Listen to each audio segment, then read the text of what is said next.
আপনি যদি আপনার জীবনে সফলতা পেতে চান তাহলে জীবনে একলা চলুন ভাই। আর একটা কথা মনে রাখবেন, জীবনে যখন আপনি একলা পথ চলা শিখবেন আপনাকে আর কেউ ঠেকাতে পারবে না। যখন আপনি সঙ্গ দিয়ে চলবেন মনে রাখবেন, আপনি যতই উপরে ওঠেন না কেন আপনাকে নামানোর জন্য 10 জন লাগবে না, মাত্র একটা মানুষ হলেই আপনাকে নামিয়ে দিবে।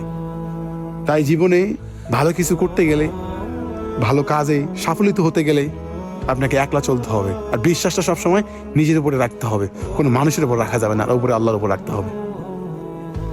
লাইফে যখন আপনি অন্যের উপর ডিপেন্ড করবেন, অন্যের উপর ভরসা করবেন, এমনকি যখন আপনি সঙ্গ দিয়ে চলবেন, যে কোনো একটা কাজ করতে যাবেন সবার সঙ্গে পরামর্শ করবেন, হয়তো বা এটা বলবেন যে এটা করবো এটা করবো, এইসব যখনই করতে যাবেন ভাই, আপনি হাজার হাজার টাকার মালিক হলেও আপনি একসময় শূন্য পকেট হয়ে যাবে আপনার। তাই জীবনে সঙ্গ জিনিসটা থেকে কম থাকবেন, একলা চলবেন। যেখানে মনে হচ্ছে যে আমি একলা যেতে পারবো না, নিজের মনের প্রতি নিজের প্রতি বিশ্বাস রাখতে হবে, আমি যাইতে পারবো। যখন আমি অন্যের উপর ডিপেন্ড করবেন যে আমাকে এই রাস্তাটা পার হইতে একটা লোক লাগবে, আমি এই গভীর জঙ্গল দিয়ে যেতে পারবো না, বা এই রাতে এত গভীরে আমি যেতে পারবো না, তাহলে আপনি মনে করবেন আপনি আর জীবনে আপনার সফলতা দেখা পাবেন না। আর এক ছোটবেলা থেকে একটা কথা আমি জেনে আসছি, যে